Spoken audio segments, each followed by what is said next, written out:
Hello, friends. I hope you enjoy this 2-hour-long compilation of stories. Please subscribe if you like my content, as I'm going to be posting more often in the following weeks. Also, please let me know in the comments if you would like to hear other type of stories. Okay, that's it. I'm gonna leave you alone, so get cozy and enjoy. 4 men almost abducted me. When I was about 25, I was living with my boyfriend at the time in a one-bedroom apartment in San Diego. Our apartment building was on a main road next to other apartments and shopping centers and was pretty busy during the daytime. But at nighttime, it was definitely quieter of a road. We had just gotten a puppy together, a little gray-spotted pit bull who was only around 3 months at the time. So he was still really little, and therefore wouldn't be able to protect me in public from any weirdos. Before I dive deep into the story, I think it is important to highlight that at this time in my life, I was really into listening to true crime podcasts and had recently purchased the book The Gift of Fear, written by Gavin DeBecker per recommendation of the Crime Junkies podcast. I was only a few chapters into this book at the time, but basically, it highlights the fact that our bodies will send us a fight or flight response signal way before we are even aware of dangerous or sketchy situations about to happen. Even if it is just a gut feeling of feeling a little off, of feeling like someone is watching you, or getting goosebumps just by looking at a stranger we don't know. Along with my knowledge of true crime, the basic points I learned in this recently purchased book, and my dad's strict nature and repetitive lectures about stranger danger situations, I feel like I have a good sense of identifying sketchy situations and not writing them off in the moment, just so I can be polite in public. On the day of this incident, I was just getting home pretty late from my friend's house who lived only about 10 minutes away.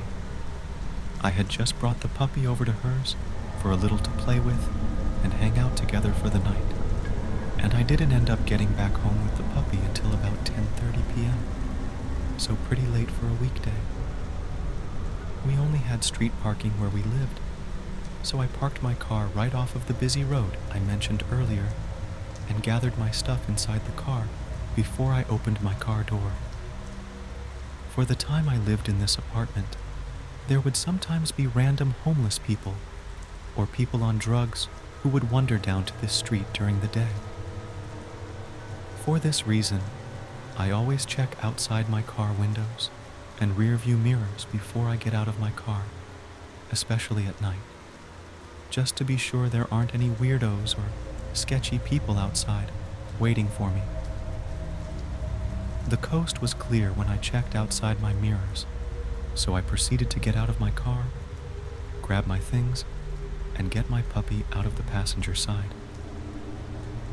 Just as I was almost finished gathering my belongings and my pup, a low-rider type of car pulled up just ahead of me. It parked right outside another small apartment complex that I had to walk past to get to my building. This didn't seem odd at first, because my initial thought was they were either dropping someone off or picking someone up from that exact apartment. Still, I was wary of the car because it was so late at night, and I'm usually paranoid for my own safety. It had to have been around 1 minute that the car was just sitting there. To me, it felt like too long of a time, to be honest, and I was confused why no one was one. Exiting the vehicle or two, coming out of the apartment complex to get into the car, I went ahead and shut my passenger side door, locked the car, and slowly started to walk back to my apartment building. I had to have only taken about 7 slow steps before I got this weird pit feeling in my stomach, like I should turn back and not pass by the car that was just sitting there. At that moment, I quickly noticed that there were 4 guys all sitting in the car, with one sitting in the passenger seat, just staring back at me out the right side view mirror. They had to have been around my age, late 20s or early 30s, but to be honest, they looked a bit sketchy. Not like random guys my age you would just see populate San Diego. They didn't look like they were from the area. I don't know how to explain it, but my brain was just taking in as much info as it could because I was a bit sketched out. Immediately, I also felt a bit of guilt thinking this way. Just profiling strangers as being sketchy when they hadn't exactly done anything yet. After all, I'm probably just being paranoid. Plus, my apartment was so close already. What is the worst that could happen? I could probably try and run if they jumped outside the car. But considering I had a 3-month-old puppy with me, and about 3 bags I was carrying inside, I would be slowed down, and didn't want to risk that chance. I decided to turn around and walk back to my car, acting like I forgot something else inside that I needed to get. I opened my passenger side door again, and just pretended to shuffle around the inside, while I kept an eye at the car out of my peripheral. They still were just sitting there, with the car in idle, with that man still staring at me out the rear view mirror. I immediately called my boyfriend, as he was just inside the apartment. I figured it would be best if he came outside, and at least walked me inside. I called him. No answer. I called again. No answer. And then finally he calls me back. Bless! I answer, and proceed to tell him about the sketchy car situation quickly, and ask him to come outside as fast he can. I was just far away from the men in the car that they couldn't hear my conversation, and I figured it helped to at least be on the phone with someone in case they did try to do anything. It felt like 10 minutes before my BF came out. It was probably only 2 minutes. But when he did, he managed to walk at a normal pace toward me from afar. Not quick enough, might I add. The men in the car didn't immediately put 2 and 2 together that I knew this guy until he finally made his way to me and helped grab 2 of the bags that were in my hand. The second they realized this guy was my boyfriend, they sped off as fast as they could down the road. But that's not it.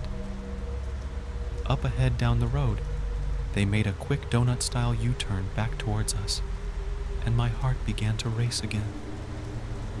They drove up really slowly on the other side of the road, just mugging me and my boyfriend, all 4 of them. Such a weird-ass stare-down situation. And then once again, they sped off, making an immediate, quick right, just skirting off back to another main crossroad. I immediately called the police to report the vehicle and the direction I saw them headed. But being that San Diego is a pretty big city, and I didn't get the license plate number, there wasn't much else I could do, and I never found out if they were pursued or not. Needless to say, I've since analyzed the incident and kind of believe that they were either trying to steal my puppy or steal me. I know a lot of people try to steal pit bull puppies for illegal dogfighting in the area, so that could have been it. Or more sinister, they could have been trying to kidnap me for whatever reason, such as sex trafficking, as it is super common in the Southern California area. There had actually been quite a lot of PSAs about sex trafficking in San Diego becoming more popular around this time. Regardless, I would not have been able to take on 4 grown-sized men alone, even if I did have a can of pepper spray on me. Whatever the reason, I am happy that I escaped a potentially dangerous situation, and I am also very thankful that I happened to have just started reading that book, telling me to trust my gut. Otherwise, I'm not sure if I would have trusted my gut reaction, telling me to turn back to my car. Always trust your gut, people. Don't ever feel bad for being rude to protect your safety. And don't write yourself off as being paranoid. It's better to be safe than sorry. Also, get a dog to protect you if you can. LOL. I don't have my dog anymore because I am no longer with my boyfriend from that time. But when our puppy grew up, I felt way more safe walking around the neighborhood. He was such a love bug when he met people, unless the person clearly was a weirdo. But if I was walking around at night alone, he had his guard up and would definitely protect me if prompted to. To the 4 men in the car I came across that day, let's never meet again. I'm being stalked by a guy I rejected. I'm feeling really scared right now and could use some advice. This is a bit of a long story, so bear with me. A few months ago, this guy started showing up at my favorite coffee shop. At first, he seemed nice enough. We had a few casual conversations, but it was clear he was interested in more than just being friends. He asked me out a couple of times, and each time I politely declined. I even mentioned that I have a girlfriend, hoping he'd get the hint. My girlfriend and I have been together for 3 years, and we're really happy. I thought he would respect that, but instead, things took a turn for the worse. After I rejected him for the 3rd time, I started noticing him everywhere. At first, I thought it was a coincidence. Maybe we just liked the same places. But then it got weird. He'd be at the grocery store when I was shopping, at the park when my girlfriend and I were taking a walk, and even outside my apartment building. I tried to brush it off as paranoia. A few weeks ago, my GF and I were at the park. It was a beautiful day, and we were just enjoying each other's company. I saw the same guy in the distance, and my heart sank. I tried to ignore him. That night, I got a message on Instagram from an obviously fake account. It was a video of us at the park, with a message said something creepy like, "Cute couple. Shame one of you is with the wrong person." We were both freaked out. I reported the account and blocked it, but videos kept coming. Different accounts, different angles. Since then, I've stopped going out as much, and when I do, I always feel like I'm being watched. My GF tries to be strong for both of us, but I can tell she's scared too. We've talked about moving or calling the police, but we're both unsure. Has anyone else dealt with something like this? How did you handle it? Any advice on what we should do next? I just want to feel safe again. Lyft driver. A little backstory on me is that I suffer from dissociative identity disorder. I have relatively no control over my switching, and I often find myself in shady situations. A few days ago, I ordered a Lyft to take me from the hairdresser to my house. When I got in the car, the driver was instantly chatty. He asked me, "Do you speak Spanish?" To which I answered, "Un poco." From there, he continued to speak to me in broken English and some Spanish. I was trying to be nice and kept engaging, thinking that the ride will be over soon, so what's the harm in being friendly? He told me that he's a 50-year-old single father, that he's always working, etc.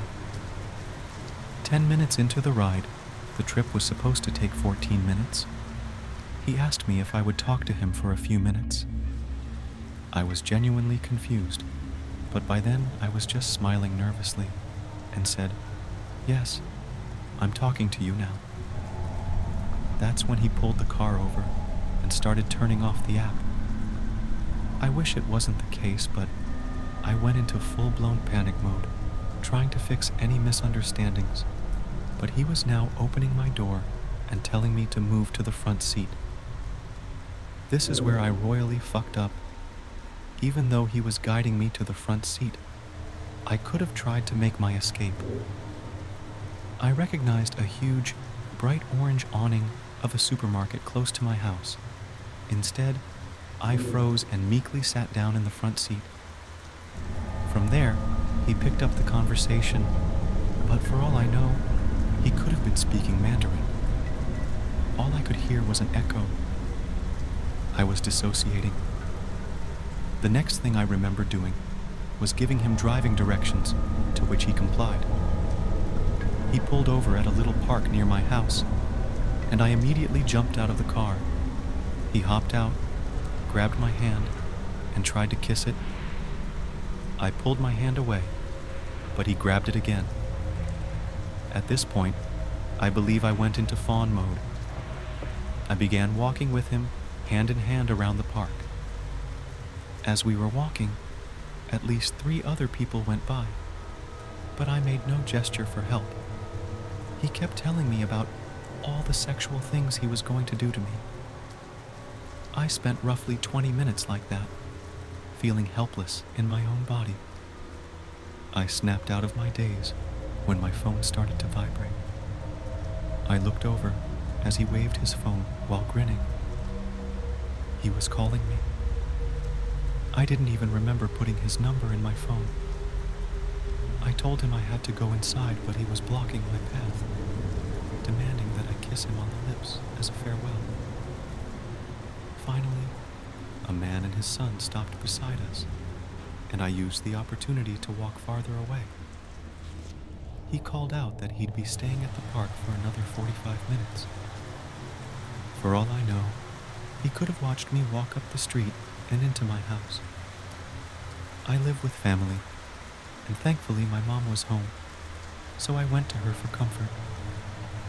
I was shaking like a leaf and embarrassed by my response. I told her bits and pieces of the story, but left out the part about him having my number. I just know she wouldn't understand. At first, she was adamant that I report him, but then chalked it up to a language and/or cultural barrier. Either way, I am genuinely afraid to report him. He has my number, probably knows where I live, and could take revenge if I cause him to lose his income. He has texted me several times since the incident asking to see me. Thankfully, he stopped within 2 days after getting no response from me. To add insult to injury, I can't even get a hold of my therapist to unpack this with her. She's been a no-show for a few of our sessions, and I'm starting to worry that she's going through something of her own. The more I think about it, the more I see that it could have been so much worse. And if I ever do run into a true psychopath, it would be curtains for me. Anyway, to the Lyft driver from the other day, let's not meet again. Also, fight, flight, freeze, and fawn are responses to stress or perceived danger. They are part of the body's natural survival mechanism, known as the fight or flight response, but have expanded to include freeze and fawn. 1. Fight, confronting the threat aggressively. This might involve physical fighting or verbally standing up to the threat. 2. Flight, fleeing from the danger. This can be physically running away or avoiding the situation entirely. 3. Freeze, becoming immobile or unable to act. This is often a response when neither fight nor flight seems possible or safe. 4. Fawn, trying to appease or please the threat to avoid conflict. This response can involve excessive compliance or people-pleasing behaviors to diffuse the danger. These responses are automatic and are influenced by past experiences, personality, and the specific context of the threat. My neighbor used to watch me shower. When I was a kid, I am 22 years old now. We used to have a neighbor who was around 60, 70 years old. He died a few years ago. When he was still alive, he would cause us so much trouble. Scratched our car, poisoned our apple trees and grass, blew up a firework near me to cause me to temporarily go deaf on one ear when I was 4, all kinds of things. His son was a judge in our city, so pretty much everything we took to court was against us. I remember Dad often called us from work to tell us not to be alone at home, and we would have to stay at Grandma's. When I was little, I think around 6 or 7, I would frequently have nightmares about seeing a face outside of the bathroom window. The window is above our bathtub. It's high enough that no one can actually see in unless they climbed the roof of our shed, which is underneath the bathroom window in our garden. Coincidentally, the shed is directly next to a fence that separates our garden from the neighbor's one. I still remember the dreams. I remember having them pretty much every other night. I never told my parents when I was little because we never really talked about anything. So I didn't really share anything that was happening to me. Well, I grew up thinking they were just dreams, and that was it. I did mention them to my therapist last year because we were discussing some personal problems, and I felt like this was kind of connected. After coming home, Mom asked me what I talked about with my therapist, so I finally shared. I used to have such dreams. I never really thought about them being real, but she told me I actually did tell her I saw our neighbor on our shed's roof. I don't remember telling her that, but she said I did mention it several times, and even my friends told her they saw him there when they came over to our house, and it creeped them out. Apparently, I never mentioned him watching me shower, but after she told me that it really clicked for me, and it was as if I suddenly remembered that, yeah, I do think it was him. It would make sense, and the fact that it happened still creeps me out. There was another incident that creeped me out. It happened when I was around 9 to 10. I went to the balcony in the evening. The balcony door was in my room, and I often went there to call my cat home in the evening. But this time, I saw a person standing in the middle of our garden. It was already dark out, and I couldn't really tell who it was. I waited for a little bit to see what the person does, but I didn't really see him move. It was as if he was just standing and staring in front of me. I called out, "Dad," because obviously I accepted it to be him, even though I found it odd. The person looked up at me, and even though it was dark, I could tell it was someone else. I think it was partly because my eyes just adjusted to the dark, and I could make out the silhouette of the person better. I went to tell my dad, who was downstairs, but when he looked, there was no one there. When I went back upstairs to my room and went to the balcony again, I noticed my neighbor's back door closing just when I looked there. I don't remember if it was directly the next day or a few days later, but our grass turned brown, and we found out it was poisoned, most of the grass being out of reach from his property.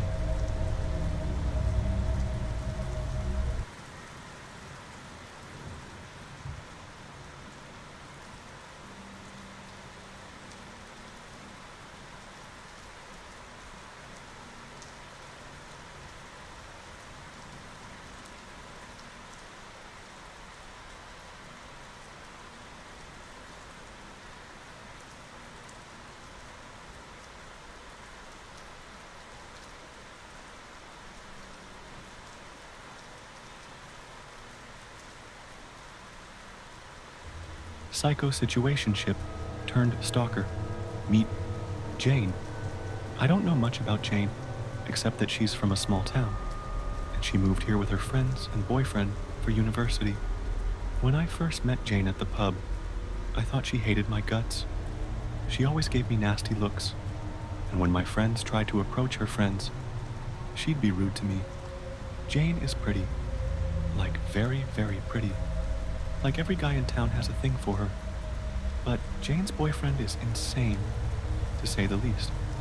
They are regulars at the pub, and I've seen them break up around 3-4 times.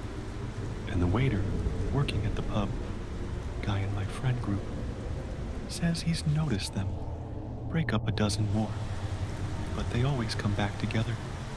A couple of months back, I had just finished with the gym, and I had just showered when my mom called and asked about this pub and how's the food there.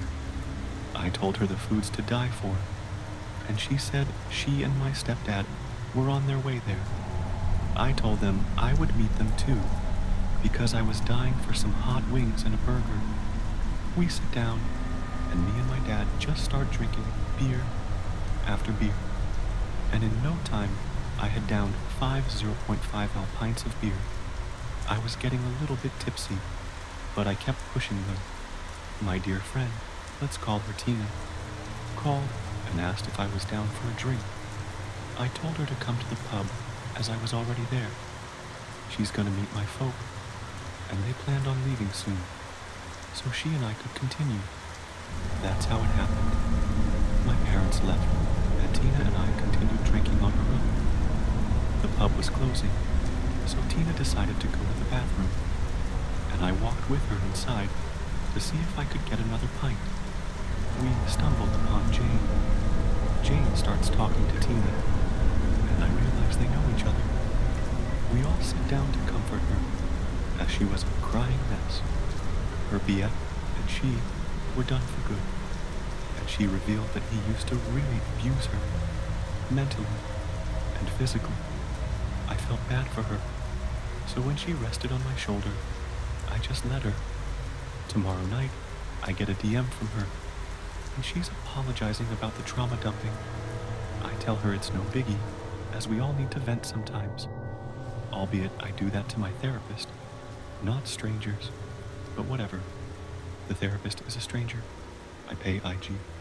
We continue chatting, and she constantly goes between I can't text you and then texting me again. Don't text me, and text me first when I don't. Keep in mind this is like 2 days since that interaction. One drunken night, she texted me to meet her. It was around 2 a.m., and I had my little cousin over. That whole night, we watched movies, and he had just fallen asleep. So, I declined her offer. Also, I feel it'd be a bit weird for me to hang out with her completely sober while she can barely see. IDK just weird to me. The next day, she sobered up, and I agreed to meet her for a hangout. We hung out for a while. She was fun to hang out with. I did like her, and worry about her, and her ex. Soon enough, her leech of an ex left town, as he was never really interested in uni, just being close to her. On one of our dates, she revealed to me that she realized she had feelings for me, and that's when she broke up with her ex, resulting in him physically attacking her. One day, we had a date at her place, a little study date. After we finished studying, we relaxed on the couch and ended up making out. We didn't have sex that night, but I fingered her. I went home and we continued talking about it, even exchanging photos. My first and only time sending a nude. And then we hooked up. Now, I'm a person who likes alone time, so sometimes I just want to chill at my house and not really be with anyone. And she did not like this idea. She started spamming me with calls, saying how she could come over and we will chill. She will be silent, and I'd still be alone. In my opinion, this kind of defeats the idea of being alone, as I'm not fucking alone. She threatened me that if I didn't pick up the phone, she would never talk to me again. This is where I snapped and told her that her lukewarm, at best, manipulation tactics would not work on me and to not contact me again. She flipped out and came to my part of town, hanging out and waiting for me to come out. I told her I begged her millions of times not to come to my house, but she simply said, "Nah, I'll pass," and came anyway. I literally felt so disrespected because all of a sudden I hold no value in life. When she texted me, "Come out, I'm here," I texted her, "Nah, I'll pass," and stayed home. Now she's following me everywhere I go. It's been months, and I'm dating the girl of my dreams. But that has not stopped her from being in my shadow. She learned my routine. When do I go to the gym? When I'm at practice, etc. And she never fails to show up or drive past where I'm at. My stepbrother reviewed the security footage from our house, and we counted her car driving past my house at least 14 times in a day. I still get texts from her on the daily, even though she's blocked. She gets wasted and spams me with messages on WhatsApp that she then deletes. My girlfriend is absolutely livid with this chick, as she would not leave me the fuck alone. I do not fear for my life, but I have warned my friends that if I die, it would not be an accident or a suicide. She's in my shadow. I constantly have to check my 6 to see if she's behind me. Update. So, a lot of shit happened 2 days ago, and I couldn't update right away, as I really needed to shut off as I had a huge exam today. Now, I can finally let myself process it without it causing any distractions. We met again, at my goddamn house. 2 days ago, I went to the pub with my friend Stan. He's a new friend of mine, as he's a close friend of one of my best friends.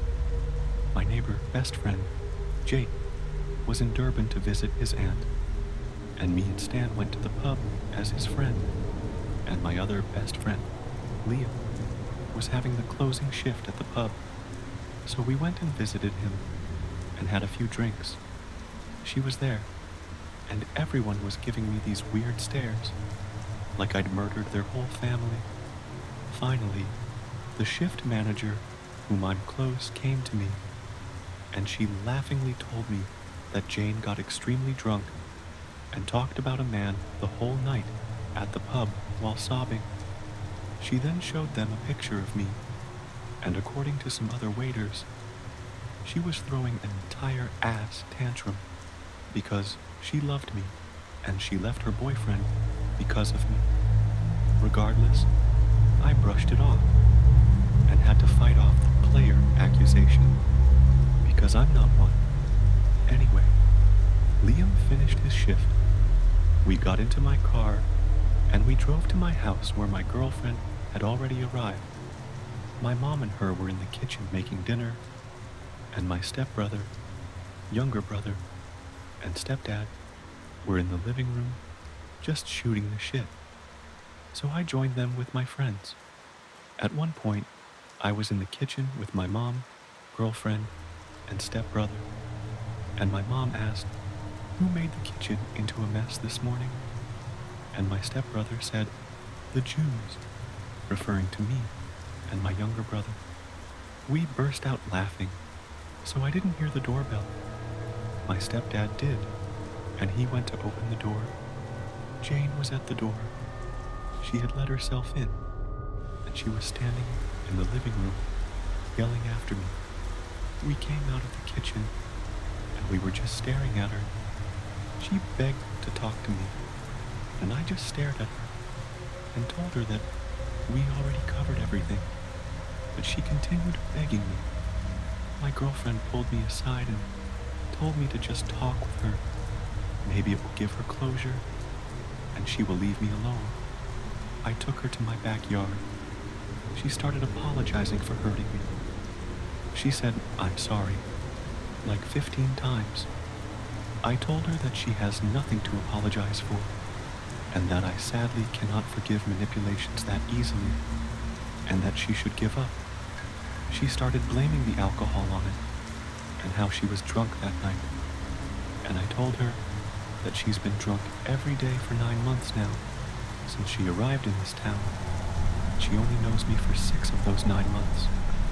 She tells me how she used to drink herself crazy back then because of me too.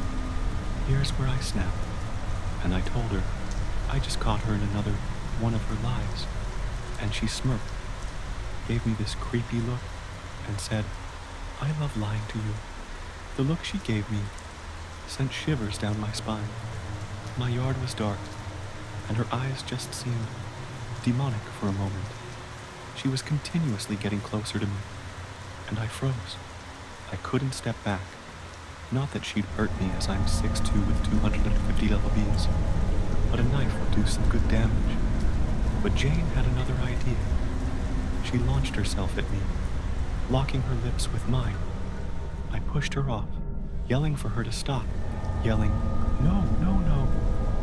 I walked inside. I was mad. My girlfriend looked like she was about to beat her up. I looked at my stepdad and begged him to drive her home. They got her out of my house, as she was kicking and screaming. But then she refused my stepdad's car ride and decided to walk in the middle of the night. And whoever lives in South Africa knows how fucking stupid that idea is. Anyway, she got home safe, as I woke up to texts from her. On WhatsApp she had deleted, from a phone number she had me blocked from. So I pray she's actually done with me this time. The meat salesman. I was 20 at the time, home alone at my family's rural house, with one of my high school buddies who lived with us at the time. He was 18. Importantly, there were no cars in the driveway, so the house appeared to be unoccupied. My buddy is short, skinny, baby-faced, and eternally looks like a middle schooler, but he is a grown man who can hold his own in a fight. A lifted gray, dually quad cab with a spot of white primer where a company logo would have been pulls into our driveway. I don't recognize it or anyone in it. They stop and 3 dudes hop out of the truck. The driver has a semi-automatic and a holster on his hip. They had to drive past our "no soliciting, no trespassing, violators may be shot" sign to get to where they were at. I am observing this through the crack in the blinds on the living room window. My buddy was around back, pretending to be a blacksmith with our homemade charcoal forge. He came around the side of the house while I was observing. I couldn't hear, but I could see body language. My buddy was holding the hammer in a very specific way, so that he could whip it around his shoulder and throw it like Thor, if he needed to. This told me that my buddy also had no idea who these people were. I grabbed his deer rifle off the living room coffee table, silly place to store a gun I know, slammed a single round into the chamber, and aimed through the slit in the blinds at the armed trespasser. Jumping to my buddy's perspective, here's how their conversation went. "Hey there, kid. Are your parents home? We're some local ranchers going door to door selling fresh cuts. Yeah, my dad's inside getting ready to go shooting. He's got plenty of meat, but my uncle might want some. Let me call him." To which my buddy pulled out his phone and called 911. After a moment, the trespassers realized the cops were coming and got back in their truck and left.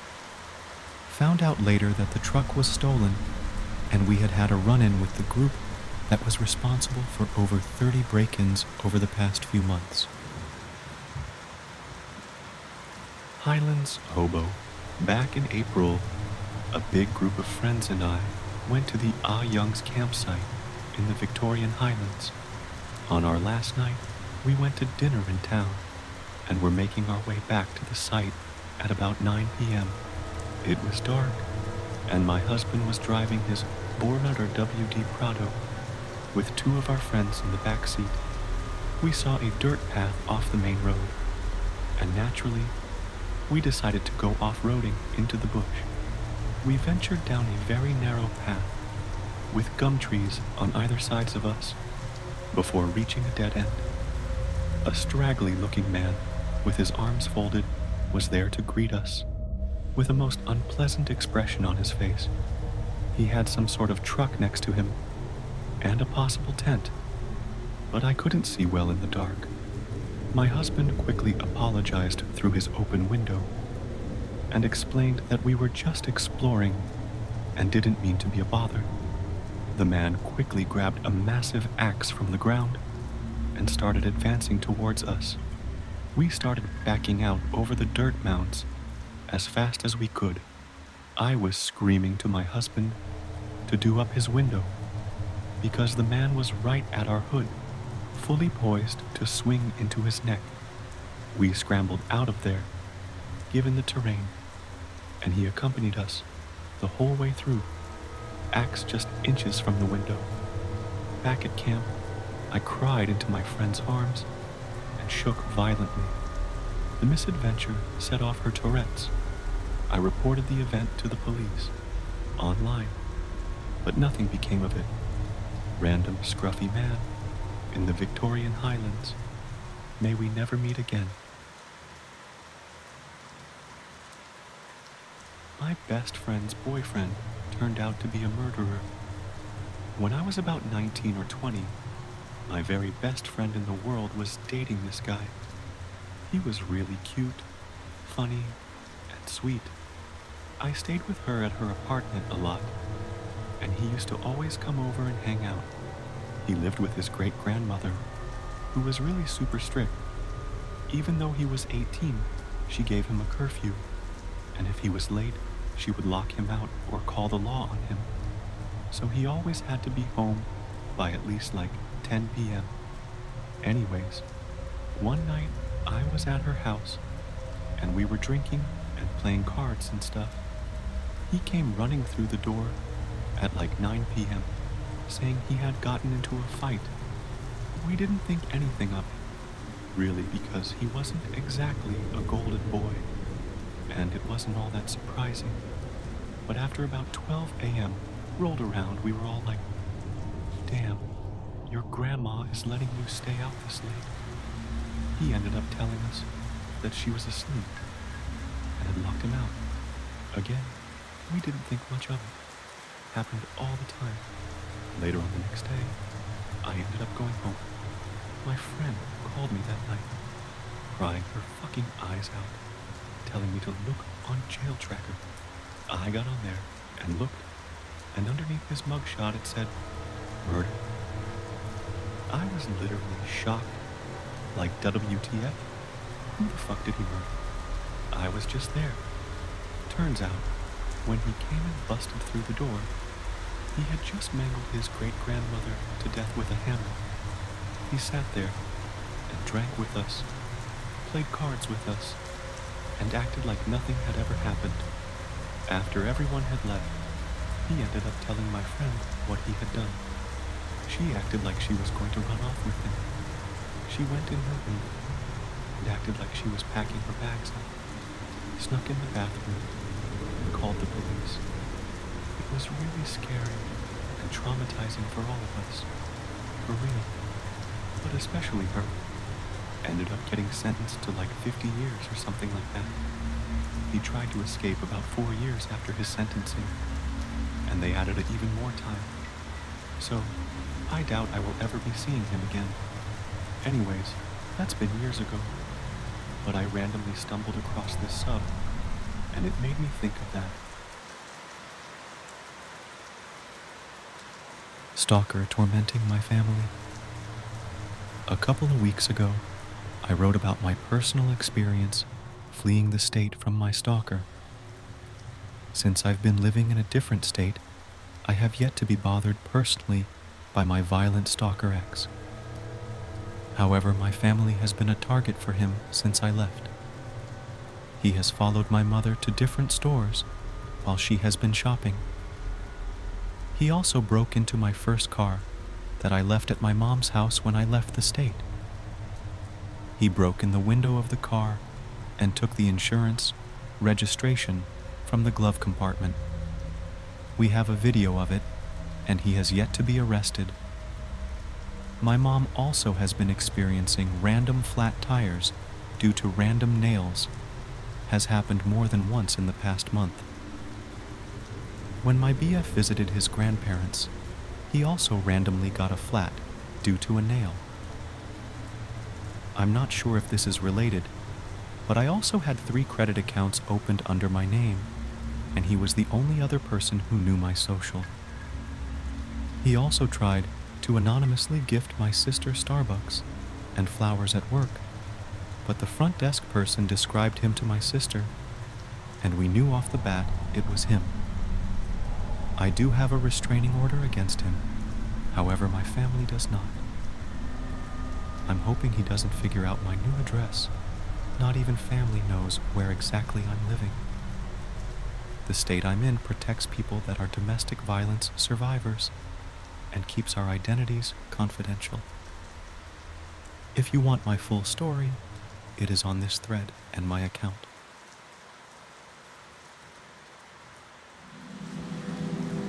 Watcher, please let's not meet. This all started when I was 20, about 7 years ago. I've stayed with my parents on and off for years, but recently it became severely concerning. Whenever I stay with them, it's every night around 1 to 130. I wake up to a small thud. I always figured it was my cat jumping down, or just one of those dream awakenings. As I'm older now and living at home again, pursuing a nursing degree, I try to do more than just give money. I help out around the house, or do things that will show my appreciation. This week, I decided I was going to do a clean on all the windows more than a spray down, like scrub the panes and crevices in 10 years. It's never been done. That when it happened, as I got to my window, I sprayed him down with Windex to let it sit, but that's when I saw it. Handprints all over the glass, much larger than anyone who lives in our home. Like I wear an XL glove. This would be special order, type size of prints. So I set up a cam and a floodlight a few weeks ago, just to try and quell my possible insanity and overthinking. But there is a person who came up the drive, way on the cam, and stayed at my window at 1:14 a.m. for around 22 minutes from the timestamp just looking in. And then he just left. I sprayed the windows again, fresh handprints. The police have been contacted, and we've gotten a driveway alarm. But for your safety, buddy, let's never meet.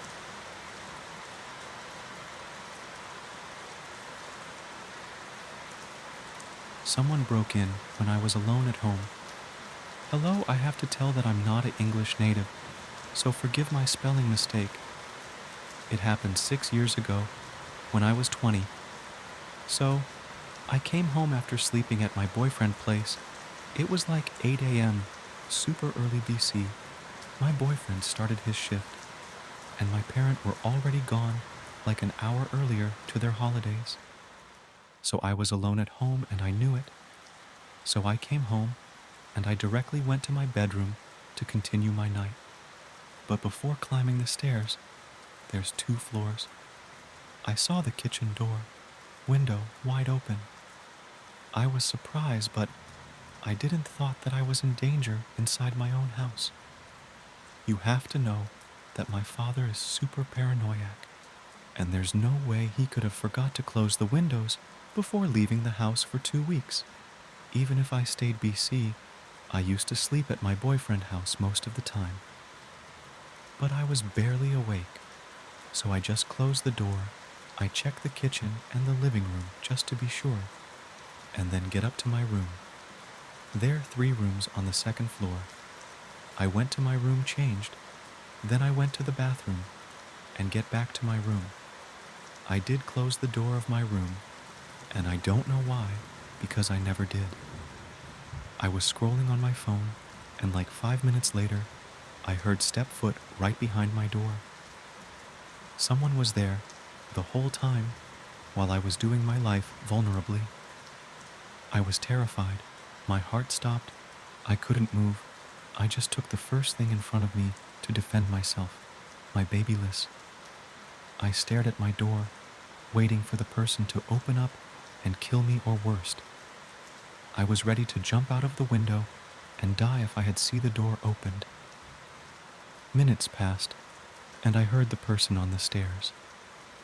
I don't know how many times I stayed there, immobile, but eventually I called my boyfriend, and he came rescue me. At first I thought I was crazy, because I didn't see anything, and I couldn't believe that it really happens. But my boyfriend confirmed that they forced the door horn windows on the kitchen, so they were really here. They were silently waiting for me to sleep, to get out of my house. I was home alone, feeling safe, but I was not. It was traumatic. I can't barely stay alone somewhere without freaking out today. I live alone, and I am constantly afraid that someone is trying to breaking in. But the worst part is that they didn't took anything. My mom's MacBook and jewelry, my PS4, my dad's gaming setup, everything was so easy to take, but they didn't. I can't stop thinking that they were here for another reason. You also have to know that at that time I was very active on Snapchat. I used to post every day. I used to tell and put on my story every part of my day.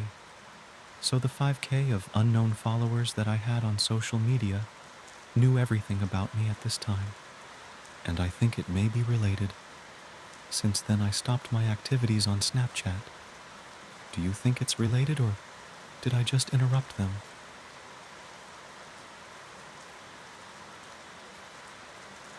Terrifying encounter at a wedding. I went to a wedding of my friend Courtney about 2 days ago, and I still can't shake my mind over what happened. For context, I grew up in a very religious household and went to a church every Sunday, and Courtney is probably the only person from my old church that I still keep in contact with. The situation started at the reception. Courtney was super excited to see me and was definitely the only person who felt that way, judging from all the stares from the people at my old church. I sat down at my table and started playing something on my phone when some guy sat next to me. He said that the seating chart said that he was supposed to sit at my table, and introduced himself as the groom's friend Anthony. He was pretty cute, so I spent a lot of time talking to him, and we really hit it off. He didn't seem to judge me for being an atheist, and seemed genuinely interested in me. When the dance started, they started playing Brown Eyed Girl, and he offered to dance with me. We danced together for most of the night, until he left to go to the bathroom, and a little later, I did too. When I came out, I saw that my purse wasn't on the table, which was weird, because I swore I left it on there. I was tired, and thought I had just left it in my car, so I went in the parking lot and into my car to look for it, and found it on the center console. I still thought it was weird, because I really thought I had brought it inside, but at that point, it was pretty late in the night, so I didn't think much of it. I danced some more, and noticed Anthony was gone. I asked the groom, who said he had gone home, because he wasn't feeling too good. Pretty soon, I felt pretty sick too, so I said bye to Courtney and went to my car. As I put my keys in ignition, I looked behind me and saw something weird. It looked like something had ducked down from the trunk. I took my keys out and looked back there, and that was when I saw him. Anthony was crouched down in the trunk of my car. I started screaming and ran out with him chasing after me. I went inside and told Courtney, who immediately told her husband, who walked me back to my car, where Anthony was nowhere to be seen. Courtney's husband said that he didn't see his car anywhere, so he probably left. I left, and I still feel sick to my stomach thinking about it. He could have easily gone home with me and killed me if I hadn't looked back. Courtney said that she feels terrible, that she invited him, and that she had no idea he would do that. I haven't stepped out of my house since, because I'm worried that if I do, he'll be waiting for me like he was before.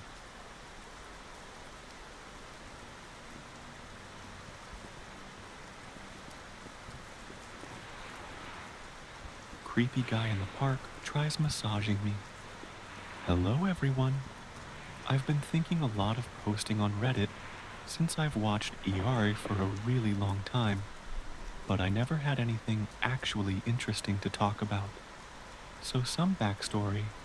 I am a 17-year-old male, but I don't look my age at all. I've been compared to 28-year-olds, sadly. One day, me and my friends were bored, and we went to Far Rockaway Beach in New York. It was almost night, so it was just getting dark, but that's not really important to the story. We decided we should return around 3 or 4 a.m. another day so that we can see the sunrise and enjoy the somewhat cool morning air next to the water. Now, the real story begins. I decided to do an all-nighter because I just started talking to this girl, so I seemed like a good excuse to ask her to stay on call for long. Anyways, I needed to leave around 3 a.m. to get to the beach early enough to see the sunrise. Before I left my house, I already felt some sort of bad presence. Something felt like I would go wrong. Skating through a park next to my house to get to the bus, I see this man from afar. He walked closer towards me slowly, and eventually asks me to stop, and my dumb self wanted to be nice. I know it's not good at 3 a.m. I stopped. He was speaking with an accent, but saying weird things. I didn't understand it well. What I did understand, though, was his constant praise on me for some weird reason, and his weird desire to want to massage me.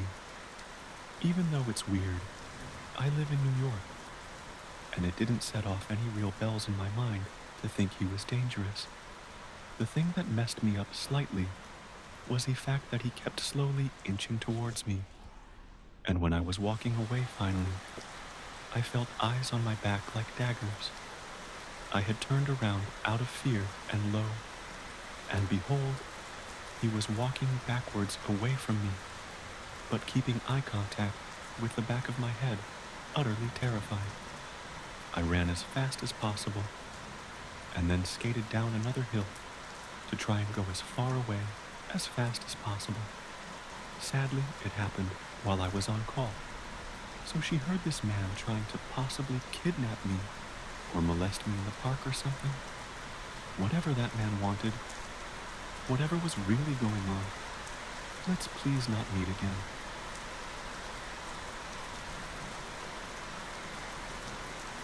Man living among us in our summer camp house for a while. Admittedly, I've been a lurker on this sub for a few years now.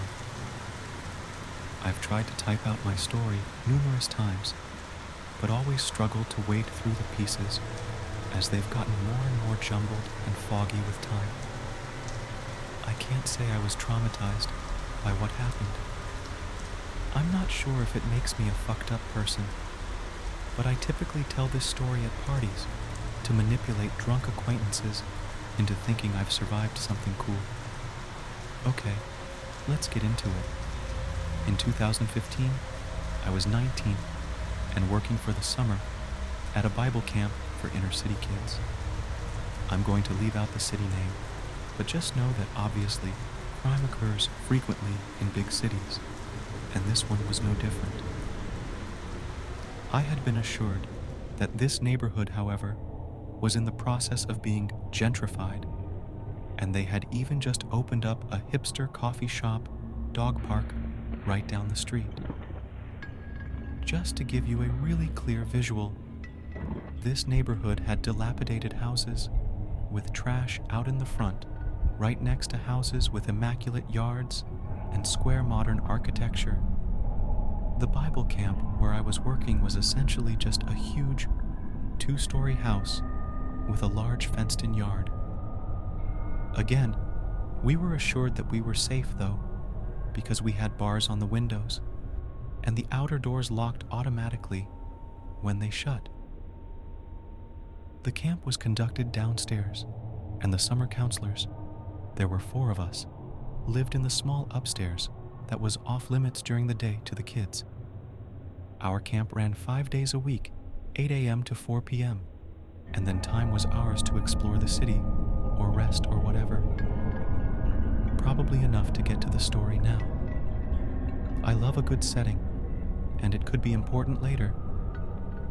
One weekend night in July, we were all just hanging in the house making a spaghetti dinner.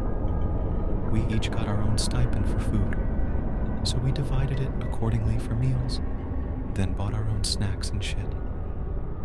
We were also in charge of preparing lunch and snacks for the kids on camp days, so we had 2 fridges and 2 pantries. As you can probably guess, we labeled them camp fridge, pantry, and one is labeled staff fridge, pantry. We also were super fucking petty and wrote our names all over our snacks in the fridge. My best friend worked at the camp with me. We will call her Chris, and it was our turn to cook that night, so I went into the staff fridge to grab the ground beef. I immediately noticed that my case of Go-Gurts is gone. They were my go-to snack, and I bought like 3 cases a week. I had just opened my last box like an hour before to have one and left it in front of the ground beef. It sounds crazy, but I knew I did. I close the fridge door and head to the dining room, Chris closely behind me, and yell at everyone else, "Who stole all my Go-Gurt?" That night, in addition to Chris and myself, there were the 2 other summer counselors, 2 permanent counselors that lived in the area, and then the cousin of one of the permanent counselors. Everyone looked at me wide-eyed, then looked around blankly. I figured it was the cousin because I had never met her before, so I sucked it up, said, "Whatever, just if it has a name on it, please don't eat it." Then pull Chris back in the kitchen to finish up the spaghetti. We all eat dinner, and then the 2 permanent counselors volunteer to do the dishes because we let them eat with us. The rest of us head back upstairs to get comfy in the sitting room, on the couches, and turn on Family Guy. We're only like 2 mins in when the cousin, we'll call her Sarah, says, "Wait, I can't find my phone or wallet." I pause the show and roll my eyes, still annoyed about the Go-Gurt. Chris says, "Where did you last have them?" And Sarah says, she left them on the couch before we went downstairs to dinner. Naturally, we all start looking around the small room, turning over couch cushions, looking under the couches, behind them, under blankets, really wherever. Finally, we're like, "Are you sure you didn't leave them downstairs?" She agrees to head downstairs to look with the other 2, and Chris and I go into our room, which is connected to the sitting room.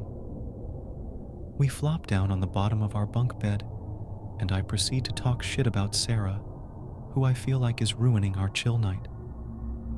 Our door is open, and I'm shocked when I see a hand kind of sneak into view, like it's going to grab the doorframe. I say, "Hey, did you find them?" Thinking that Sarah or the other 2 have somehow made it back upstairs without me hearing them and have heard me talk shit for the past 5 minutes. But the hand immediately disappears out of the doorframe and there's no response. I look at Chris like WTF, and she's looking back at me confused because she never saw the hand. I quickly explain what happened, and then we both jump up and head to the top of the stairs. We yell down for the others, and they yell back that they haven't found them yet. By this point, I'm freaked the fuck out because who is up here with us? Of course we're those people though, and we start looking around upstairs in our bedroom, the other bedroom, and in the sitting room. We find nothing and no one.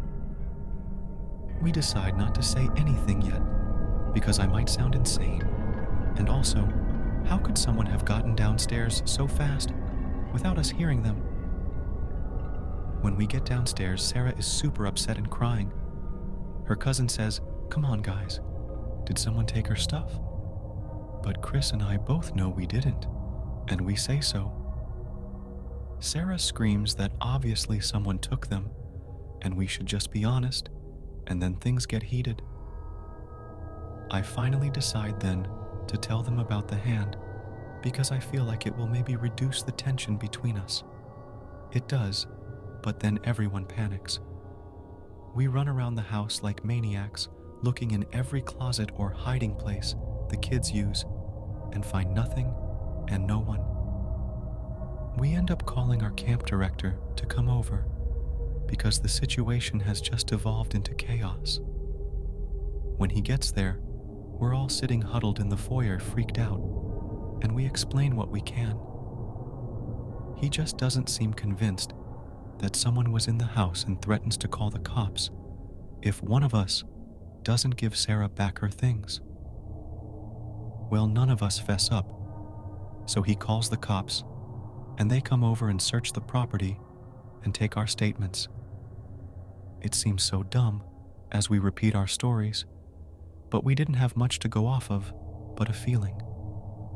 They do write a report for stolen property, and that makes Sarah feel better at least.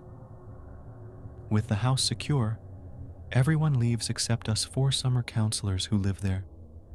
We spend the night in the same room with the door barricaded, reassuring ourselves that we're being stupid, and the phone and wallet will actually turn up somewhere random, and we will laugh about it. Fast forward a few days. We've relaxed a bit. We haven't found Sarah's things, like we expected, but nothing else weird has happened. And we've been occupied with the kids and the job in general. The kids have all gone home at this point, and it's just the 4 of us again at the house. We finish cleaning up the outside, lock the gate, and head in the dining room door. We're all hungry and want snacks. Chris gets to the kitchen first and says, "Someone left the kitchen door open again." I mean, it's kinda weird, but kids go in and out that door all day. So of all the doors to be open, this is the least weird. She shuts it, and then I notice that the staff fridge door is also cracked open. Then who knows what possessed me, but I go, "Oh no, y'all, he's back." We all laugh because we think this is ridiculous. Chris grabs a broom, holds it as a weapon, and says, "Let's get him, girls." She starts to throw open the pantry doors, screaming, "Where the fuck are you, motherfucker?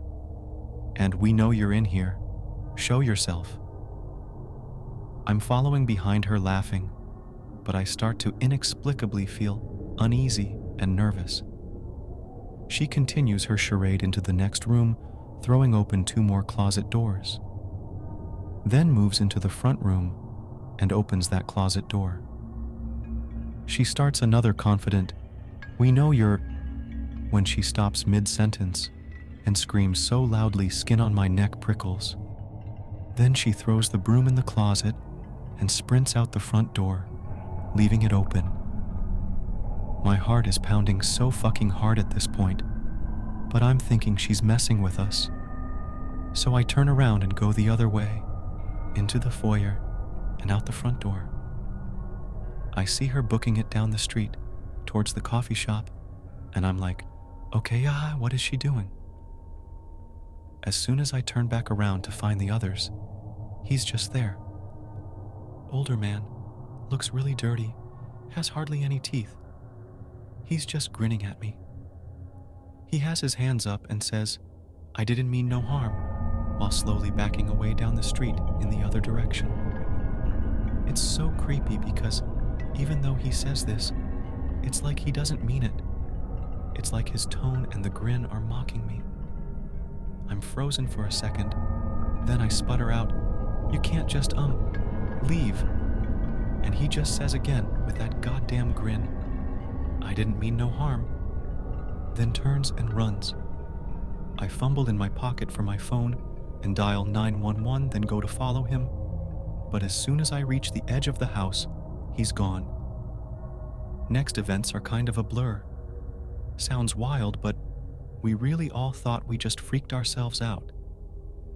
No way in hell did we actually think someone was in the house. The cops took our statements and reminded us that we needed to keep the door shut at all times no matter what. Our director apologized profusely for not initially believing us. My parents wanted me to come back home for the remainder of the summer, but I was like, hey, what else could happen?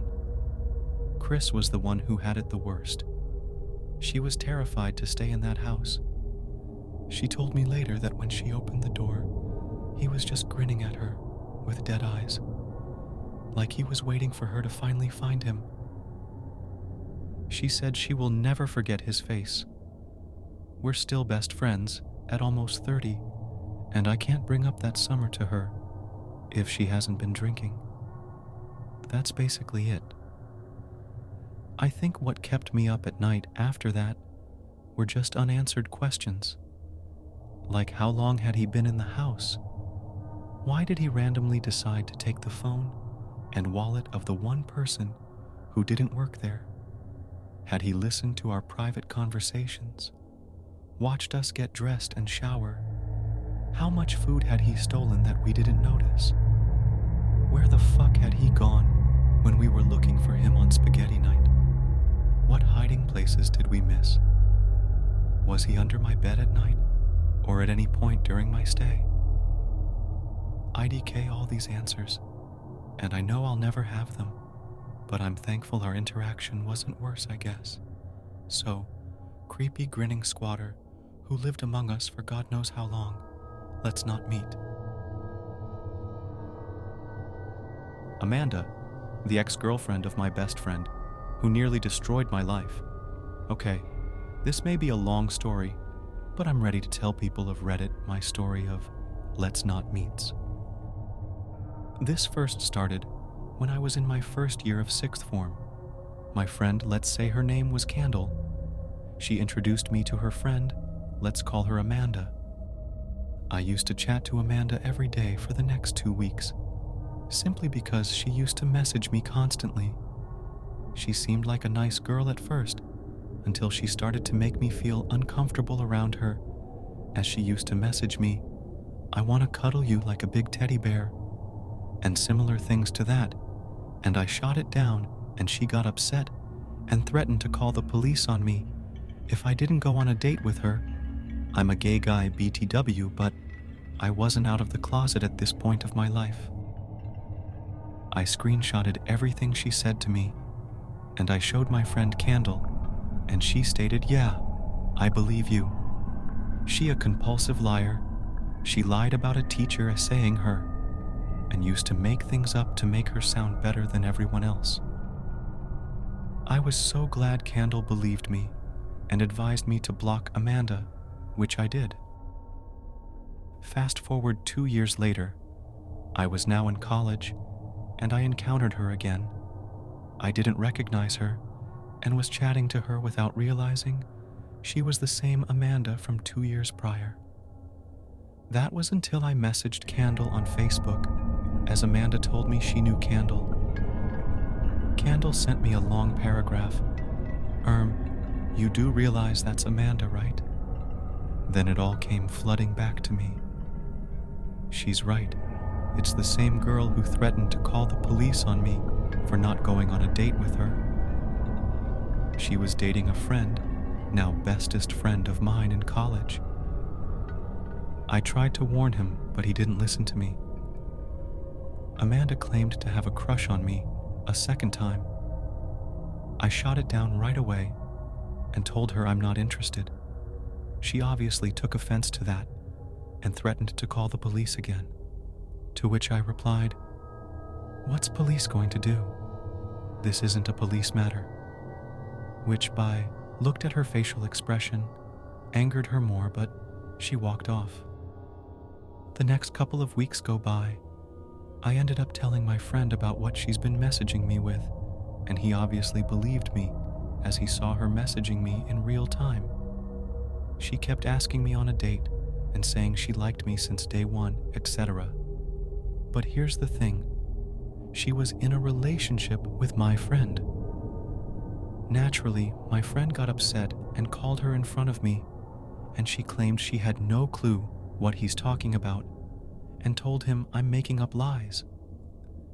Then he forgave her, as she admitted it was true just a week later. To my annoyance, she began hanging out with us. I was nice to her because I didn't want my friend to get upset. She tried telling me she had 2 children at 17, with one being 13 and one being 3 years old. I thought that's odd. How is she 17 and having a 13-year-old child? She would have been 4. Something wasn't adding up. She stated she was SA'd when she was young. I should have called her out, but my friend was there and I didn't want to upset him. She even stated the 3-year-old child was my friend's daughter. Even he looked confused, like it was the first time he ever heard of this child. When she went home, I asked him. He stated, no idea, she never mentioned a child before now, and we definitely never had sex. Very strange. Fast forward a year, I was working in a shop.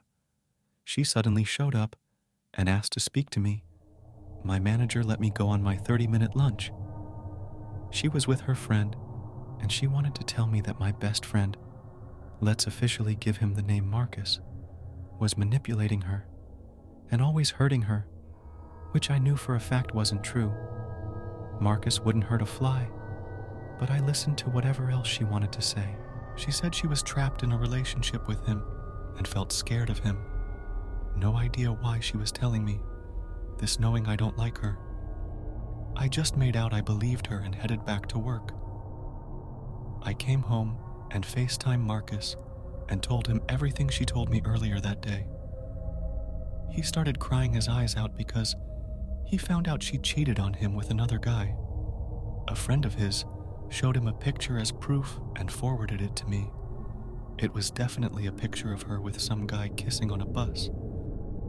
I told Marcus he needs to get away from her ASAP, which he did, until the next day they were back together as he yet again forgave her. We started doing group video chats, me, Marcus, and Amanda, at her request. And remember her 3-year-old from the year prior? Well, now she's a 5-year-old called Lily, who literally never existed. And I asked her about the 13-year-old she mentioned, and she replied with, I don't have a child other than Lily. And the next couple of months go by, and she used to say, Lily's in bed, or Lily's at school, etc. When I call her out, she used to show us Lily by turning the camera to a pitch black area of her bedroom and quickly put the camera back to her. I thought this was odd and said, why did you move the camera so fast? We didn't see anything. She then replied, because she's camera shy, or she's asleep. I couldn't take it anymore. It was excuse after excuse. If Lily was Marcus's daughter, he deserves to see her, as he literally never met or see this Lily, not even once. I sent her a long message stating that Lily does not exist and why no pictures of her. Then I blocked her because I had enough of her playing games with my best friend. She then went on people's Facebook, and I kid you not, she took photos of random people's children and claimed them as Lily. Me and Marcus looked at each other and knew these were different pictures of random kids. Some of them wasn't even girls. This went on until one day me and Marcus went to Amanda's mother's workplace, and Marcus showed her all the messages, especially the ones about this Lily and the many pictures of her and random guys she meets up with.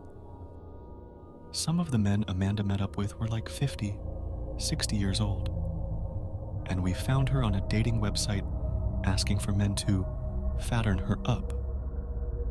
We showed everything to Amanda's mother. Her mother was furious. She said Amanda never had kids. She was never SA'd as a child and knew something was odd as she got into some random man's car just the day before. I thought this was the end of Amanda, but I couldn't be more wrong as Marcus, like an idiot, met up with her that evening and forgave her for the millionth time. And then something strange happened the next day. Marcus called me on FaceTime and he was furious at me. I asked him what's going on and what did I do. He told me I was a bad friend and he wants to cut me out of his life. I was in shock and I heard Amanda laughing in the background. Then it clicked. She said something about me which wasn't true, and now me and Marcus are arguing like crazy, and he blocked me on everything, which broke my heart, as this boy was my best friend, and now he's believing his compulsive lying girlfriend over me. Me and Marcus were having on and off arguments all the time, and Amanda was at the root of it, telling him lies and manipulating him like she was jealous of our friendship. Maybe she thought I was a threat to her relationship with Marcus and tried to split us up as best friends. She literally used to invite me out with them, and when I turn up, she used to be like, "I wanted to spend time with you. Why is he here?" "Excuse me? You're the one who invited me." This happened every single time until one time I snapped back at her, which made her cry. But I didn't care. She needed to stop doing this to me, as it wasn't healthy for my mental health. A few weeks go by, Marcus was texting me on Facebook Messenger, and we were having a laugh like we used to. He went to the toilet as he was with Amanda. Then I suddenly got a text from Marcus again saying, "Hi, it's Amanda." I replied with, "Hey," and she started sending me threatening messages, saying I need to leave Marcus alone, and he doesn't like me, and I need to move on. I was like, what the F *CK? I ended up arguing with her over this, saying, why the hell is she using his phone, sending me these messages? Amanda was like, I dare you come say it to my face. At this point, I had enough and contacted a friend of mine, let's call her Jasmine, and told her the situation. I ended up in tears on the phone. I've known Jasmine since primary school, and we've been close friends since, so she naturally got defensive and asked me to get in her car, and she'll drop me off where they are, so I can say it to her face. Jasmine wanted to hurt Amanda for what she's done to me. We saw them, and we confronted them. Marcus genuinely had no clue what was going on until I showed him the messages Amanda sent on his phone. He was furious and walked off in tears. I ran after him, leaving Amanda and Jasmine alone. Me and Marcus hugged it out, and we had a talk about what's happened. He was telling me that he isn't allowed friends anymore, and Amanda even made him choose between her and his family, which made me furious even more. I had enough of the way she's treating my best friend. The next day, Jasmine messaged me and said she can't be friends anymore, as I was bullying Amanda for months, which wasn't true. I would never bully anyone. I said to Jasmine if she was my real friend, she would know Amanda was lying, but obviously not. To this very day, I never saw Jasmine again. This felt like a big betrayal of our friendship, and I would never talk to Jasmine ever again. This was over 6 years ago now. Me and Marcus was getting on better, and he wasn't letting Amanda manipulate him anymore. That was until these boys come into our lives. Will first was another girl I was friends with called Alice. I known Alice for years, and I invited her out with me and Marcus to a pub for a few drinks. It was a nice evening, and Alice even called Amanda and told her she needs to leave Marcus alone. We were drunk. And that evening when we were saying goodbye, as I was naturally worried for Marcus, as he's like a little brother to me at this point, Alice asked if I was gay, which I am gay, but I wasn't out of the closet yet, so I responded with no. And Alice said, then why you worried about Marcus? You obviously fancy him. Well, no, he's like a brother to me, and we've been through a lot because of Amanda, so I obviously do care about him. I thought to forget about this conversation, as I assumed she was just making conversation. Alice messaged Marcus, asking him out on a date on a messaging app, and by end of that week they started dating. I was happy he's moving on from Amanda. Boy, was I wrong. I started receiving messages from Alice's brother and his friend, stating to slice my throat and messaging Marcus to help them beat me up. We was talked into joining group video call, and the call contained me, Marcus, Amanda, and Alice's brother and his friend, saying horrible things towards me, saying I should die, and I hurt women, which wasn't true. It was more of Amanda's lies, and I was messaging Marcus to back me up because he was quiet while I'm trying to defend myself against these guys. He just read my messages and still sat there not saying anything.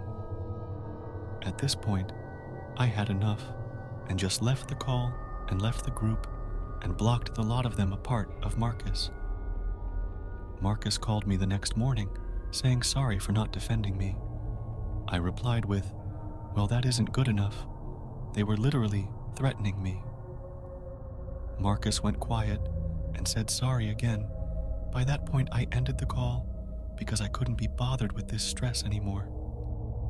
Next thing I know, Alice was denying that she ever dated Marcus and claiming I made a fake account of her on the messaging app.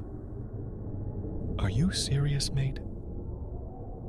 I also noticed Alice was being besties with Amanda on Facebook, so that's the puzzle fitting. At this point, I wanted to end my life. I was at my lowest. I was losing all my friends because of this Amanda. This was the start of my depression getting worse and worse. Me and Marcus eventually made up, and we are best friends again. But there was a time period where we didn't talk for over a year. I guess that's me trying to move on with my life. But we eventually started talking again, and me and Marcus met up again, just the two of us, and he was saying how sorry he was for everything he's done. I said it's okay. He was under Amanda's control. Fast forward to 2024, Marcus has a new fiancée who is a lovely girl, and I'm going to be best man at his wedding because this part I did miss out in the story. I stopped him from jumping every time Amanda cheated on him. I was always there for him. He now sees I was always there for him, and we are closer than ever. He even defends me a lot more nowadays, and always has my back. I've seen Amanda here and there a few times, but I don't even acknowledge her, or them as Amanda is now non-binary, which I don't believe as it could be another lie for attention. But I'm not judging. If that's how they feel, then that's up to them. But that doesn't change the person who nearly destroyed my life. Last time I saw Amanda was last year at Pride. They were pointing at me, showing their current boyfriend who I am. I didn't notice until my other best friend, not Marcus, pointed it out to me. That was the last time I ever saw them, and hopefully never again. There's a lot I missed out on this story, as it happened over a couple of years. But I just want to say, Amanda, let's not meet ever again. Lyft driver. A little backstory on me is that I suffer from dissociative identity disorder. I have relatively no control over my switching, and I often find myself in shady situations. A few days ago, I ordered a Lyft to take me from the hairdresser to my house. When I got in the car, the driver was instantly chatty. He asked me, "Do you speak Spanish?" To which I answered, "Un poco." From there, he continued to speak to me in broken English and some Spanish.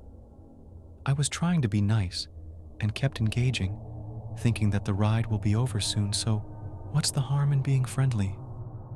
He told me that he's a 50-year-old single father, that he's always working, etc. 10 minutes into the ride, the trip was supposed to take 14 minutes. He asked me if I would talk to him for a few minutes. I was genuinely confused, but by then I was just smiling nervously and said, "Yes, I'm talking to you now." That's when he pulled the car over and started turning off the app. I wish it wasn't the case, but I went into full-blown panic mode, trying to fix any misunderstandings. But he was now opening my door and telling me to move to the front seat. This is where I royally fucked up. Even though he was guiding me to the front seat, I could have tried to make my escape. I recognized a huge, bright orange awning of a supermarket close to my house. Instead, I froze and meekly sat down in the front seat. From there, he picked up the conversation, but for all I know, he could have been speaking Mandarin. All I could hear was an echo. I was dissociating.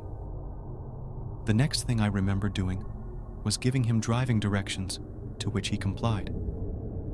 He pulled over at a little park near my house, and I immediately jumped out of the car. He hopped out, grabbed my hand, and tried to kiss it.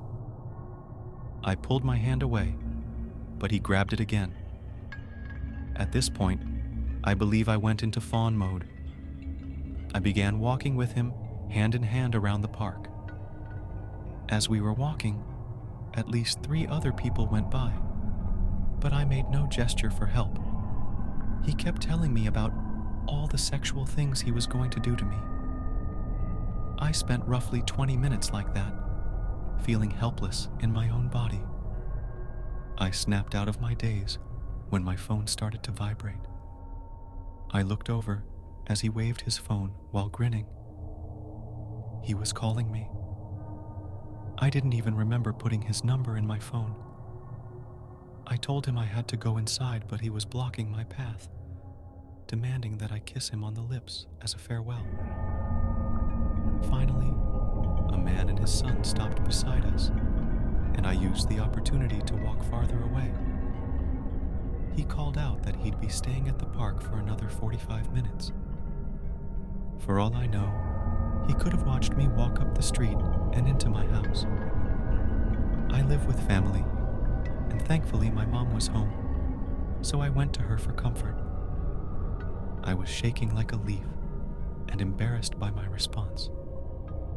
I told her bits and pieces of the story, but left out the part about him having my number. I just know she wouldn't understand. At first, she was adamant that I report him, but then chalked it up to a language and/or cultural barrier. Either way, I am genuinely afraid to report him. He has my number, probably knows where I live, and could take revenge if I cause him to lose his income. He has texted me several times since the incident asking to see me. Thankfully, he stopped within 2 days after getting no response from me. To add insult to injury, I can't even get a hold of my therapist to unpack this with her. She's been a no-show for a few of our sessions, and I'm starting to worry that she's going through something of her own. The more I think about it, the more I see that it could have been so much worse. And if I ever do run into a true psychopath, it would be curtains for me. Anyway, to the Lyft driver from the other day, let's not meet again. Also, fight, flight, freeze, and fawn are responses to stress or perceived danger. They are part of the body's natural survival mechanism, known as the fight or flight response, but have expanded to include freeze and fawn. 1. Fight, confronting the threat aggressively. This might involve physical fighting or verbally standing up to the threat. 2. Flight, fleeing from the danger. This can be physically running away or avoiding the situation entirely. 3. Freeze, becoming immobile or unable to act. This is often a response when neither fight nor flight seems possible or safe. 4. Fawn, trying to appease or please the threat to avoid conflict. This response can involve excessive compliance or people-pleasing behaviors to diffuse the danger. These responses are automatic and are influenced by past experiences, personality, and the specific context of the threat. Fleeing the state from my stalker. Hello everyone, I am very new to posting on here, so please bear with me. I wanted to share my story that has occurred over the past 5 years. This story is about me, currently 20, and my stalker ex, currently 23. The start of our relationship, 2019-2021. 5 years ago, I met my ex. I'll call him Alex for my own safety.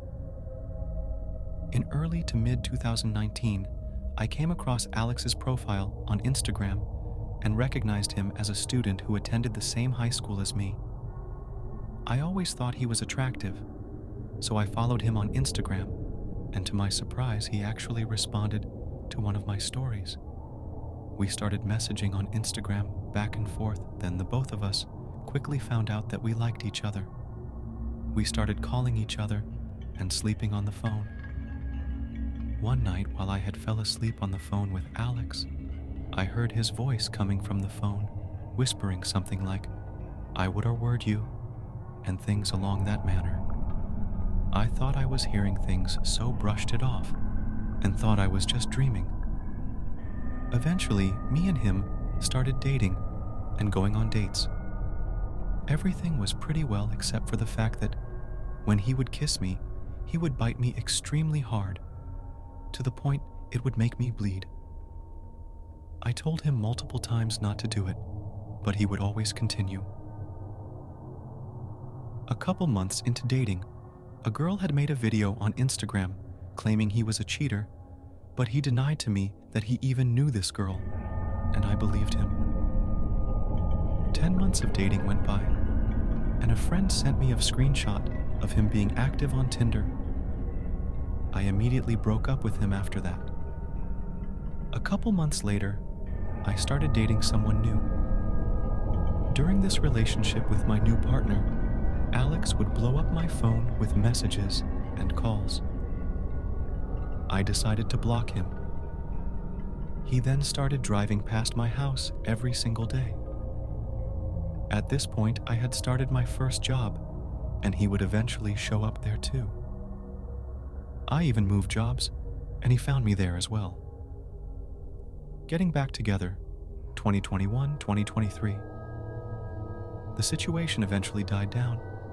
Randomly out of blue, I get a flower delivery of pink roses. It had Alex's name on the card attached, but nothing written. Being the stupid 17, 18-year-old senior in high, I actually unblocked him and thanked him. He asked to hang out, and I willingly went to hang out with him soon after we started texting.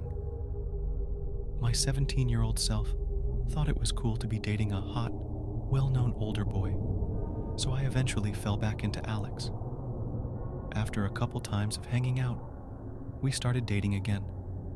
I eventually lost my V card to Alex, and we started regularly sleeping with each other. One day he texted me, saying he had a surprise for me, then sent me an iCloud file.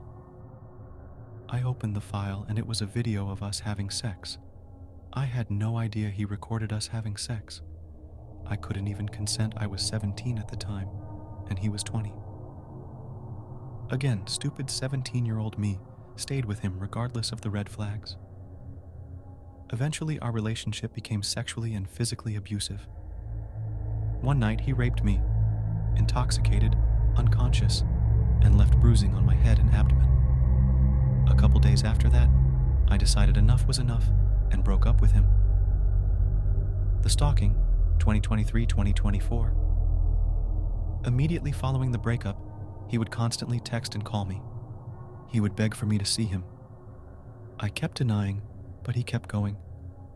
He would threaten to come into my house in the middle of the night while I was asleep. This happened for a couple months. During this time, I met someone new, and we started dating. I was having trouble with my mom, and my new partner asked me to move in with him.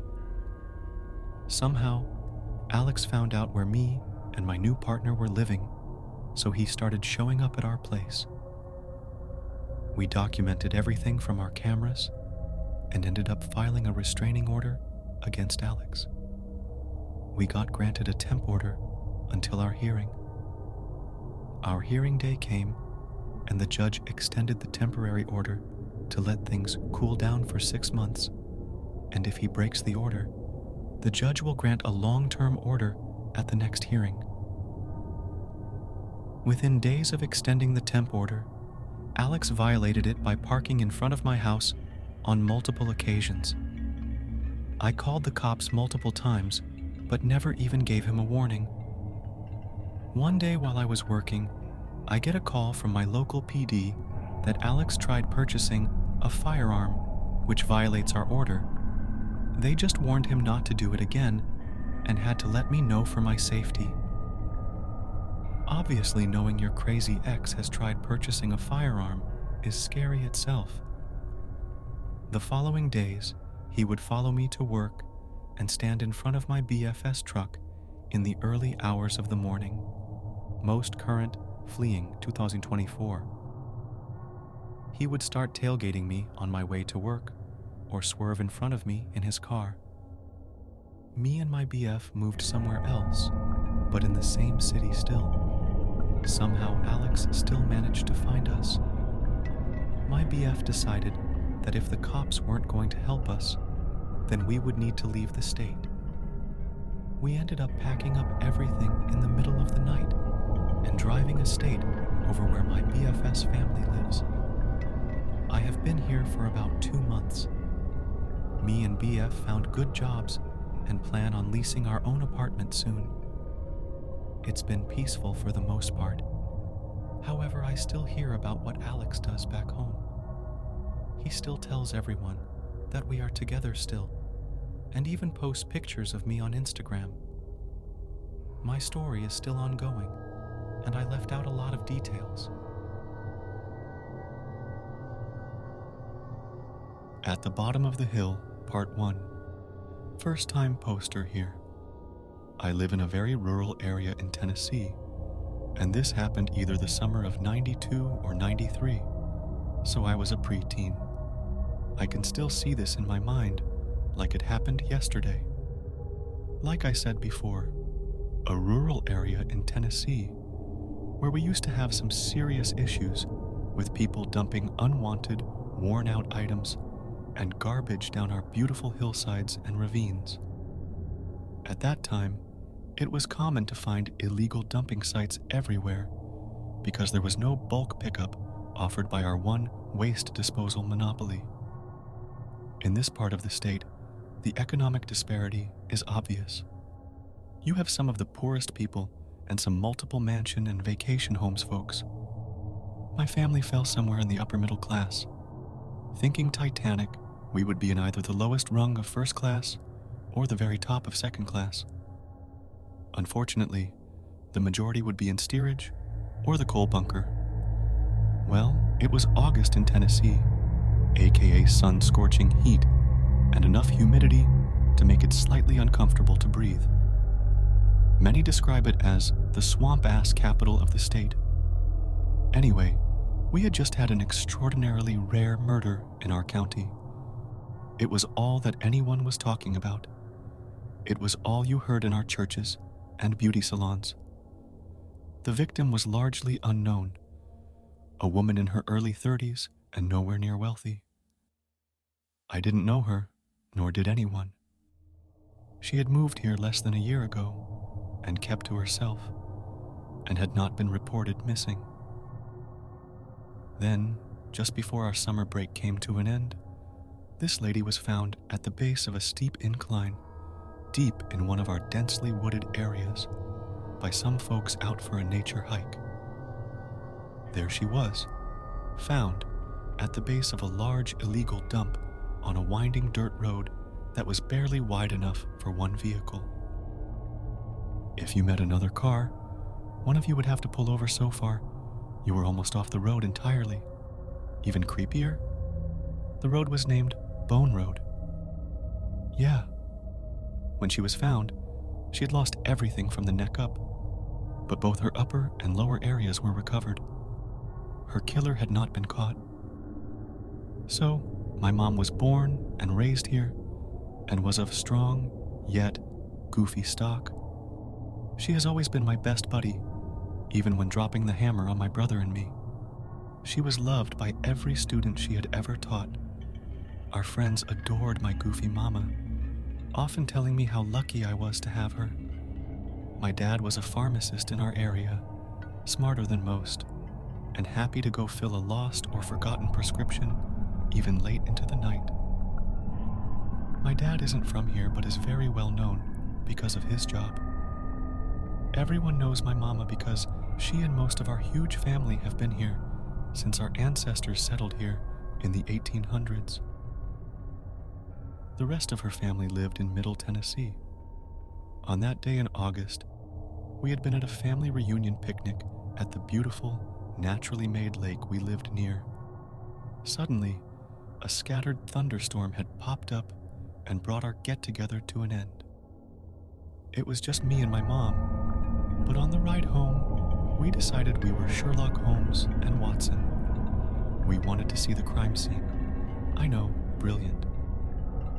My dad was at work and my brother was with a friend. This was 92 or 93, so no GPS, Alexa, Siri, or Google Earth. Not even MapQuest. My dad was on our school board and had been given a highly detailed map of our entire county.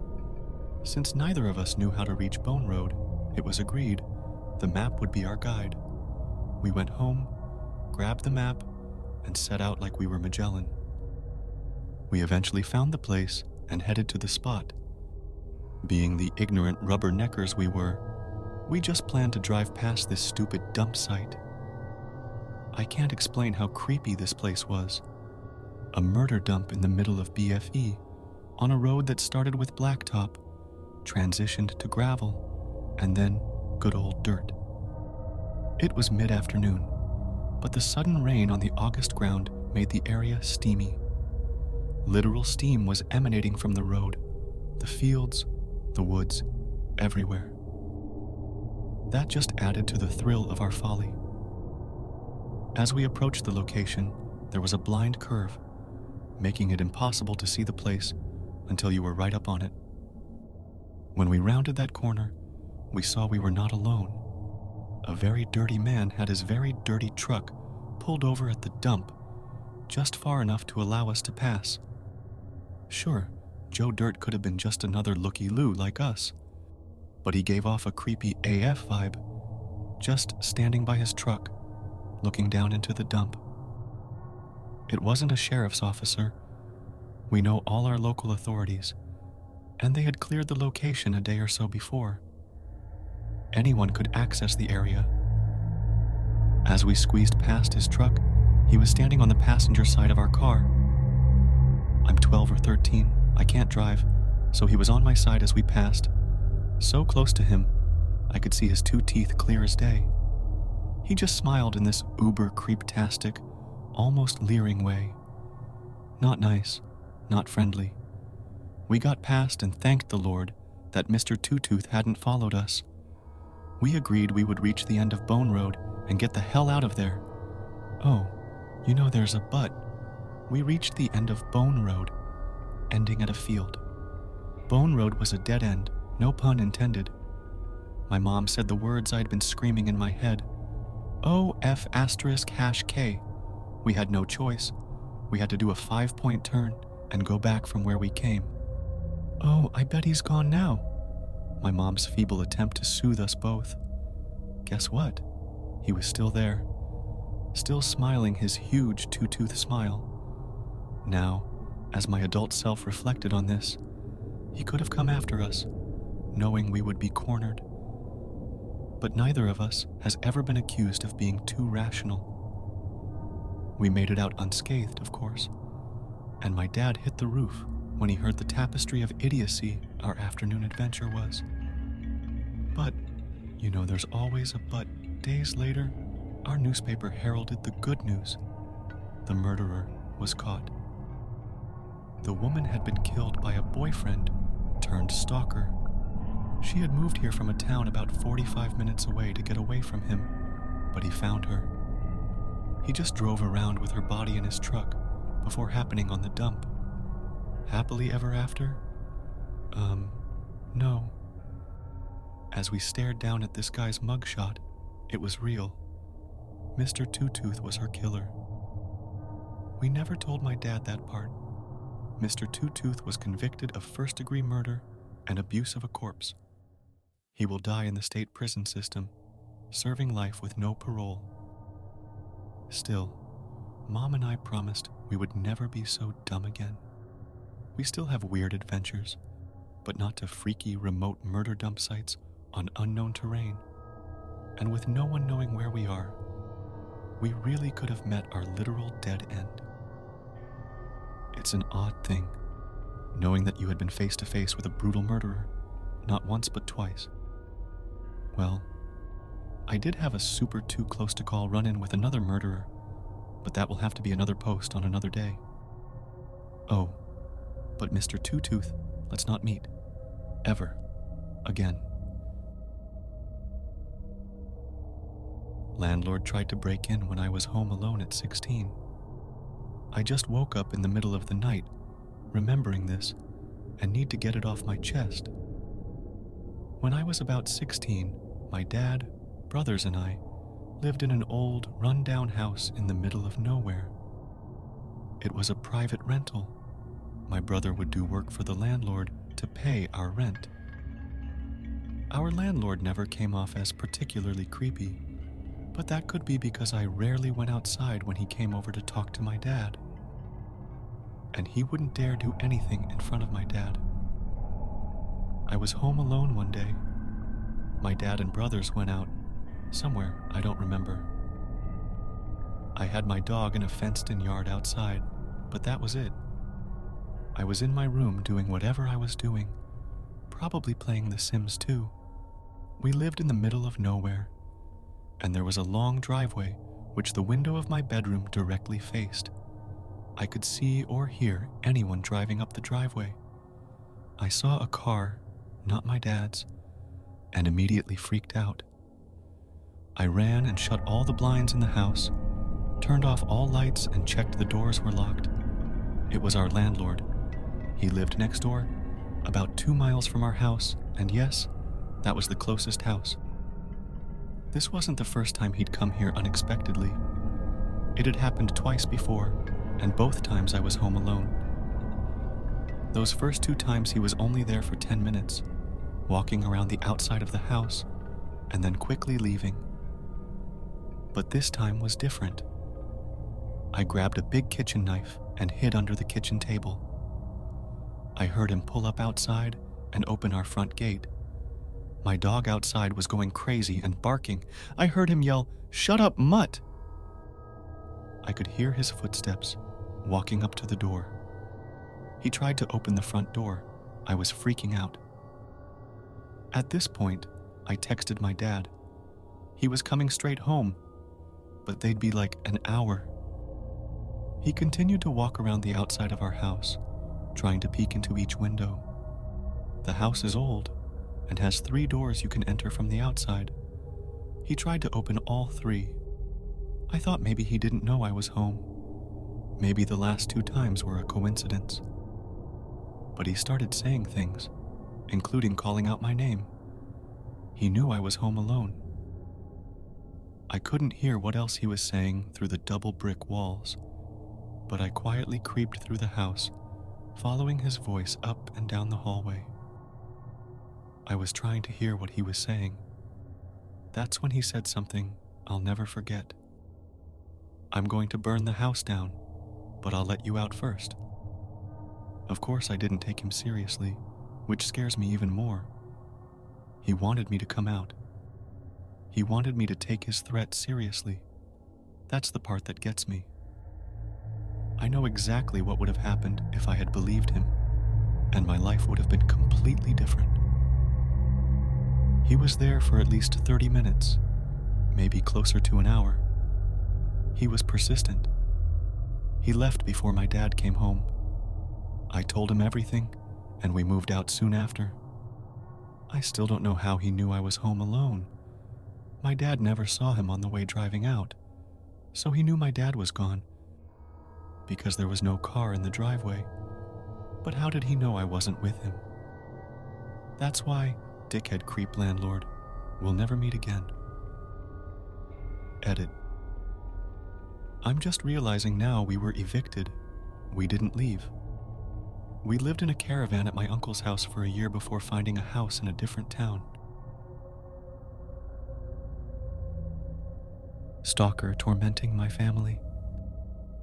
A couple of weeks ago, I wrote about my personal experience fleeing the state from my stalker.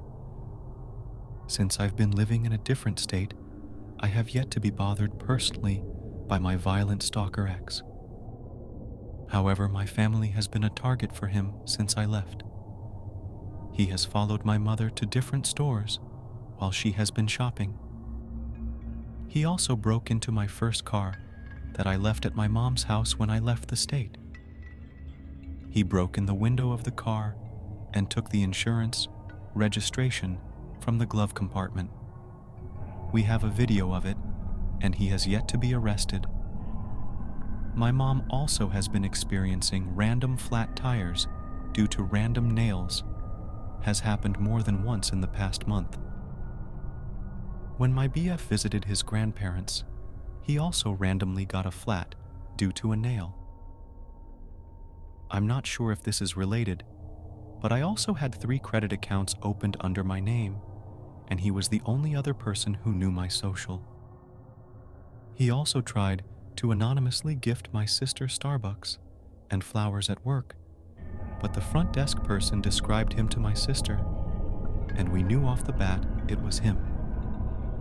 I do have a restraining order against him, however my family does not. I'm hoping he doesn't figure out my new address. Not even family knows where exactly I'm living. The state I'm in protects people that are domestic violence survivors and keeps our identities confidential.